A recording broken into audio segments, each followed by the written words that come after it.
sobat penelusuran amatir, apa kabar buat kalian semua yang ada di rumah? Semoga kabar kalian selalu sehat ya. Oke sobat penelusuran amatir, kembali lagi di channel YouTube Penelusuran Amatir, channel YouTube yang menceritakan kisah-kisah mistis dan misteri yang akan kita bagikan kepada kalian pecinta cerita horor ya. Oke teman-teman, jadi di sini ada salah satu narasumber kita yang nggak kita sebutin namanya, kita samarkan ya, namanya Mbak Yeni. Jadi Mbak Yeni mau cerita, sudah kirim via voice note ke kita. Jadi ini dia ceritanya. Jangan lupa kalian tonton video kita sampai habis, jangan di skip, jangan dicepetin ya videonya. Tonton video kita sampai habis. Oke teman-teman penelusuran amatir, silakan dulu pencet tombol subscribe dan ini ceritanya. Aku punya sebuah kisah yang ingin aku bagikan kepada sobat penelusuran amatir. Ini sangat horor sih menurut aku. Ini berdasarkan pengalaman nyata aja ya. Nah, waktu itu aku tuh nyewa sebuah rumah yang terletak di dekat industri. Jadi itu kayak pabrik kayak begitulah. Setelah aku beberapa hari di situ, ya hawanya itu di kamarnya tuh kan kayak lembab, kadang panas, kadang dingin gitu. Ini tuh kenapa gitu kan? Aku tuh sempat bertanya-tanya. Ini tuh terus aku kan cek kamar ya. Aku sih sempat kayak kepo gitu kan. Soalnya ini tuh bangunan baru, tapi kok ada bercak-bercak sesuatu gitu di kamar mandi gitu. Di kamar mandinya itu aneh. Jadi tuh pintunya itu kayak rusak gitu. Ada hiasannya sih, kayak ada ornamen. Nah, di tengah pintu tuh ada ornamen. Nah, ornamen yang di tengah pintu tuh sampai copot. Itu tuh kayak bekas copot tapi dilem pakai lem bakar gitu kan. Terus ada sebuah besi, kayak besi jemuran, itu kan ada di tiang gitu loh, di kamar mandi. Nah itu betul-betul besi yang udah paten, mungkin ditancapkan di tembok kamar mandi buat jemur ya. Itu kok patah gitu loh, kok ada bekas patah di situ, kenapa ya? Aku kiranya kan mungkin nggak apa-apa gitu, mungkin bekas penghuni yang lama gitu, udahlah gitu kan. Kejadiannya tuh kayak tiba-tiba tuh pas malam tuh kayak ada suara cewek ngeringi gitu, kayak gitu, kayak agak-agak nangis gitu loh. Terus aku kan kebangun gitu kan, terus siapa gitu, kok ada suara-suara cewek nangis gitu. Terus hilang lagi suara itu gitu. Terus aku kan kebangun, terus aku ke kamar mandi tuh. Habis di kamar mandi itu di gorong-gorongnya tuh tiba-tiba banyak rambut guys.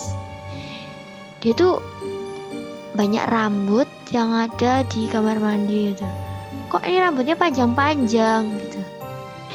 Aku mulai kepo dan kok meresahkan begini gitu kan. Terus akhirnya tuh aku manggil temen aku buat datang. Nah kebetulan ternyata itu temen aku tuh kenal sama tetangga yang aku huni ini. Tiba-tiba tetangga itu cerita sama temen aku. Dia tuh cerita kayak begini, kamu kok nggak ngeri ya nyewa di tempat ini? Ini kok tempatnya bekas orang gantung diri loh gitu. Terus temen aku kaget dong, masa iya sih bekasnya bunuh diri gitu kan. Iya, kalau nggak percaya lihat aja di kamar mandi. Dan ternyata bener dugaan kita kan, ada apa-apa itu di kamar mandi. Soalnya tuh selalu ada keanehan yang di kamar mandi, kayak ada rambut, kayak tiba-tiba ada yang ngerengek, terus kayak ada bayangan tiba-tiba tuh masuk di kamar mandi kayak gitu. Terus pintunya itu kayak patah gitu, kayak habis didobrak, terus kayak ornamennya bekas lem bakar, terus kayak besinya patah gitu banyak. Akhirnya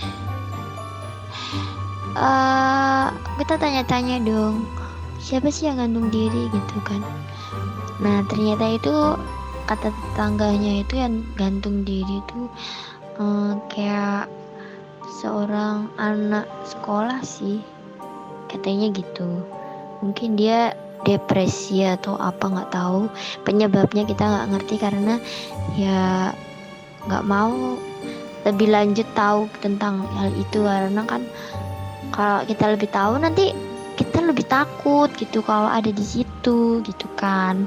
Jadinya ya udahlah ya, kita udah tahu kasusnya itu begitu, ada kasus begitu di situ.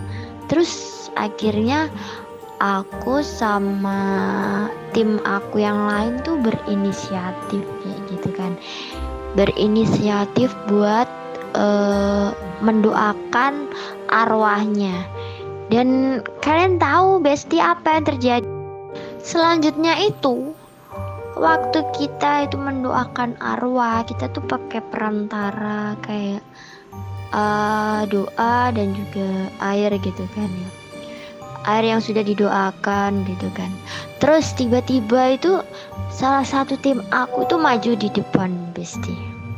Nah dia tuh sebagai pemimpin doanya itu, dia maju ke depan, di depan kamar mandi. Nah itu merinding semua Besti, merinding semua. Terus ada suara cewek gitu kan, kayak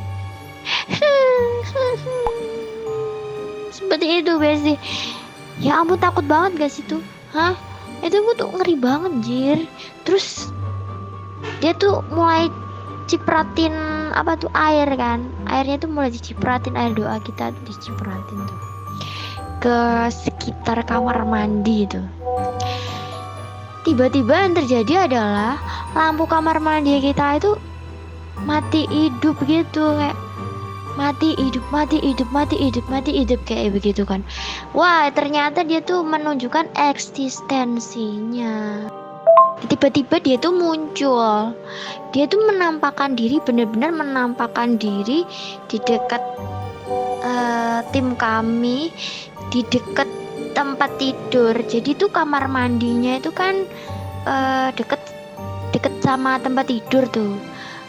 Nah, dia tuh berdiri di situ dan itu benar-benar dia tuh menampakkan dirinya, dan dia tuh mengucapkan kayak terima kasih lah. Pokoknya dia tuh memunculkan diri, memunculkan eksistensinya untuk berterima kasih pada kami.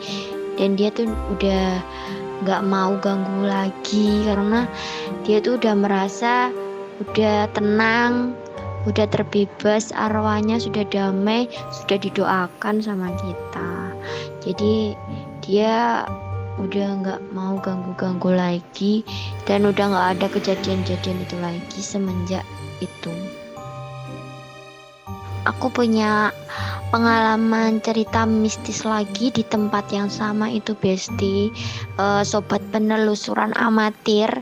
Jadi waktu itu sedang ada terjadi pagebluk di desa. Itu tiba-tiba itu jam berapa ya, jam 1 malam itu ada yang mengetuk pintu, tapi tuh nggak ada orang gitu. Dan konon katanya kalau diketuk terus dibukain pintu, itu orang yang membukakan pintu tuh akan sakit atau bisa meninggal gitu katanya ya kan. Lah Kita tuh dulu nggak percaya tentang hal itu, dan ternyata itu ada di desa tersebut, pemirsa. Itu terjadi 2 kali. Jadi waktu kita itu malam udah tidur ya, tiba-tiba itu pintu tuh diketuk dari luar itu kan. Sebenarnya tuh di dekat pintu tuh ada jendela, tapi karena ada statement kayak begitu, kita tuh jadi takut buat ngintip gitu kan. Nah, jadi tuh ternyata itu waktu itu kita cerita-cerita ke tetangga sama ke teman gitu kan di daerah situ. Ternyata mereka tuh juga mengalami hal yang sama gitu. Jadi yang ketok-ketok pintu tuh kayak hantu gitu kan. Hantunya tuh kayak berupa jubah hitam ataupun kerenda melayang gitu. Dan itu sangat mengerikan. Jadi itu bener-bener nyata. Sampai didatengin 2 kali. Dan untungnya itu kita nggak diteror terus, soalnya habis kita tuh dapat berita kayak begitu tuh, kita langsung